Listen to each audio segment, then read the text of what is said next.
Hello, my name is Sandra. I am a founder of a small mental health charity in Cornwall called Chy-Sawel. Well, Chy-Sawel's aims are to set up and run a wellbeing centre to help people with mental health issues, to help them with support to some better form of recovery than they're finding now in the mental health system. Sadly, psychiatry mainly treats people with either antidepressants or psychiatric drugs. We're also looking for a place in the countryside which will be conducive to the recovery process. Because from my own experience with a family member and many others that I have met, that when they're unwell, they just don't want people around them. Some people might walk aimlessly for miles, not wanting people around them at all. And if we're in the middle of the town, the city, then people will want to shy away and lock themselves in their rooms.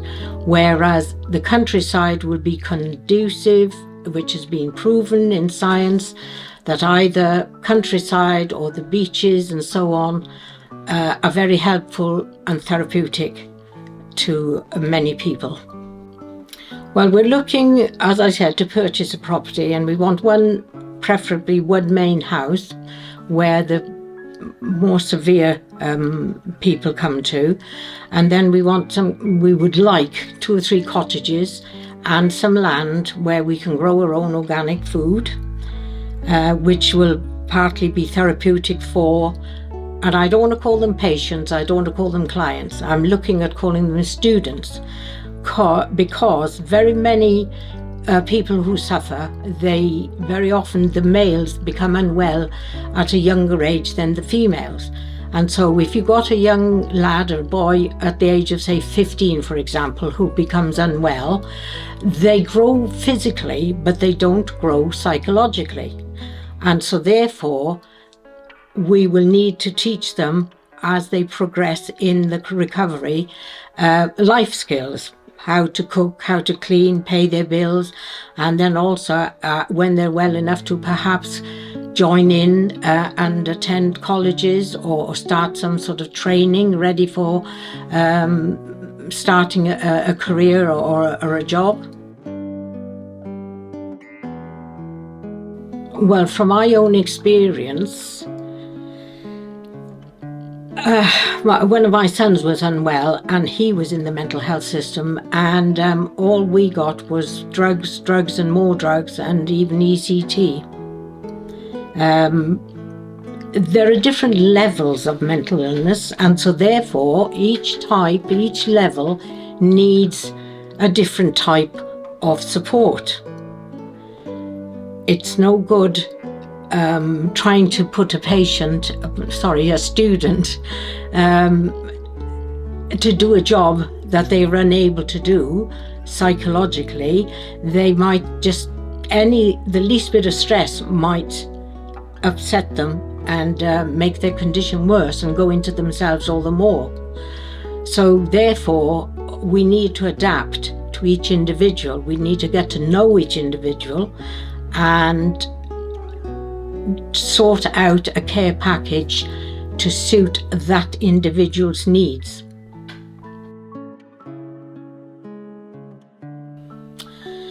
Well, I started this project, or it came about through the fact, as I mentioned, of one of my sons.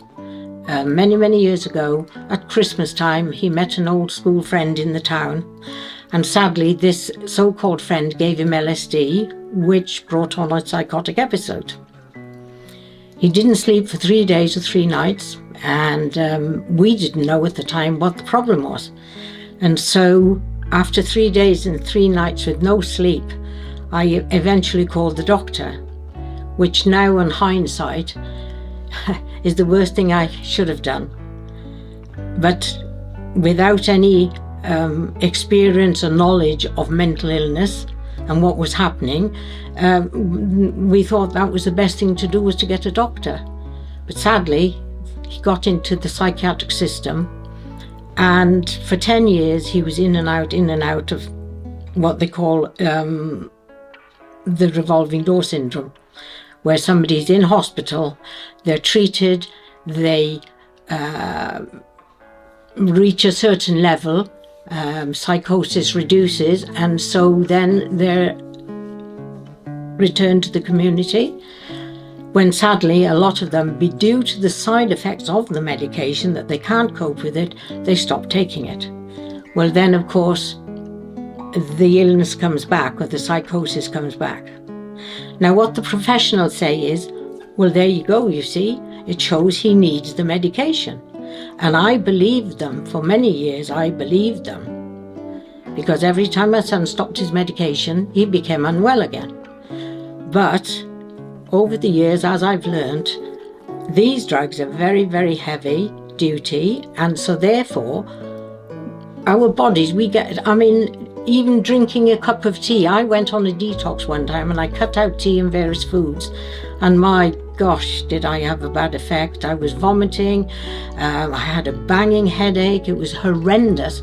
So if an everyday thing like tea can affect you, what are these heavy duty drugs doing? And so therefore, when somebody, having been on these drugs for weeks at a time, when they suddenly stop it, they go into withdrawal. So at the time, it was just a learning curve for me, and so therefore I didn't know what was my son, what was the illness, or what was the medication he was on. Well, as I said, the first 10 years, he was in and out of mental hospitals. And then after 10 years, he had a mammoth episode where he was taken away again to hospital. And sadly, he was detained under the Mental Health Act year on year for 19 years. Now, after the first 10 years, I just felt there's got to be something different. This is not working. And so I read a book, which the front half was written by Patrick Holford, who some of you might have heard of. He set up the International Society of Orthomolecular Medicine in London many years ago. And the front half of the book was written by Patrick, which was called Nutrition for Mental Health. And and the back half was written Mental Illness, the Nutrition Connection. And so that sparked an interest, and I read of a centre out in New Jersey where people were treated in a holistic way with nutrition and a structured day and so on. And I was very impressed, so I went up to London and met Patrick at one of his master classes. And he told me, and he put on a video of a society in America called the International Society of Orthomolecular Medicine. And they were looking at the lines of nutrition to treat not only mental illness, but also heart disease, diabetes, cancers, and so on. And that was going back many, many years ago. Today, there is far more science now to prove that nutrition is so valuable to our health.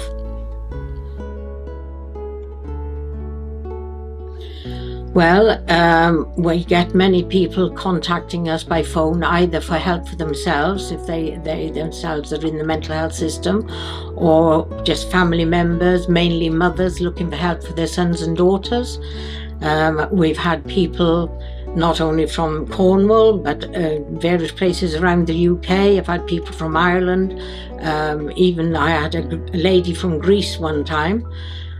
I also I've had people from Ireland, Australia, Canada, contacting us, wanting to send their sons and daughters to us. But what's frustrating, of course, is that we're not yet up and running. So that's one of the things that we do, is then signpost people to various links which we have on our website.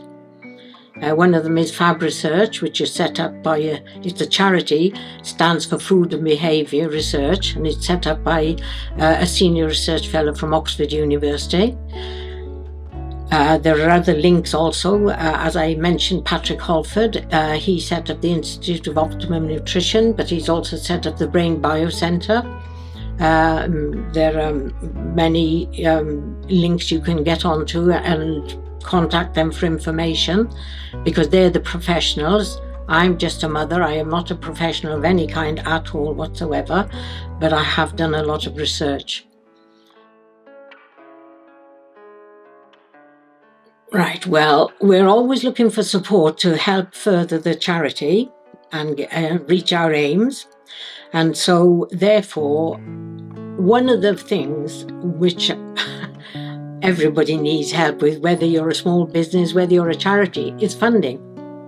Because we don't have a product at the moment and a cash flow, we have to keep trying to raise funds. And unless we have a specific project or item to apply for, we won't get any funding. So one of the things we do also is to run conferences, because when we applied initially for charity status, the Charity Commission were concerned about the safety and efficacy of diet, nutrition and supplements. And so therefore, part of our remit is that we have to gather research and disseminate it as education to the wider public and the health authority.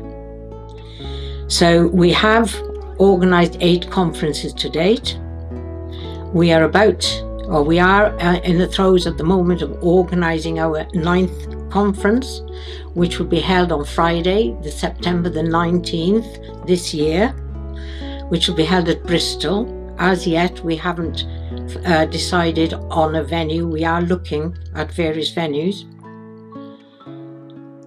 We have already booked 3 prominent international speakers, and once we have it organised, we will put it out. We will advertise it, Facebook, website, local radio stations, etc. Another way of us trying to raise some funds was through a group called Support My Team, which was initially started up some years ago by a young man who coached a young rugby team. And a lot of sports clubs, like charities, they don't have a lot of money.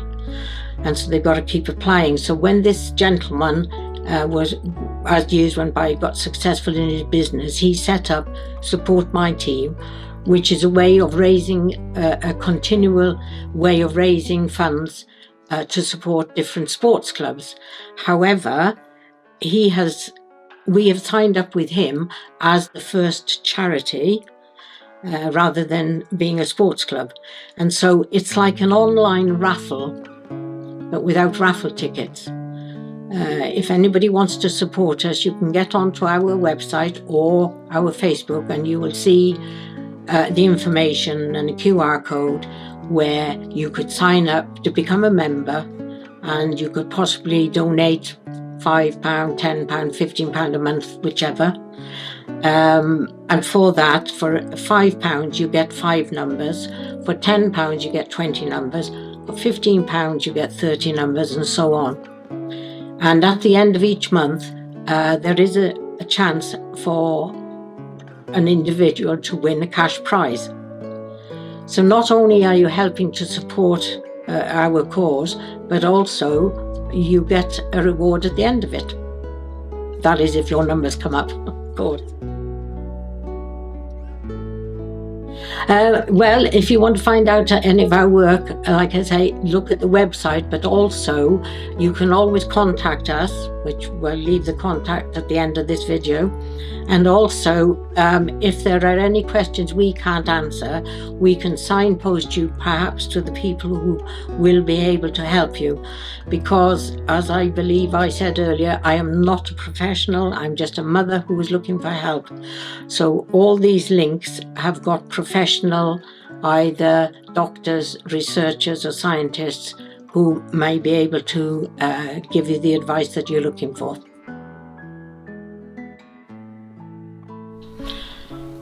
Yes, the conference in...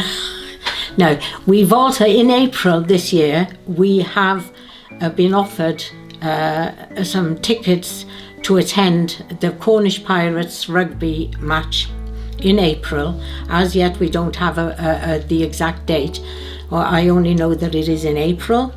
And we've been offered or allowed to go into the ground with buckets and go around collecting any donations that the players or the attendees will give. So that's one way of another way of getting some money, but also, as I said, later on in the year we've got the conference.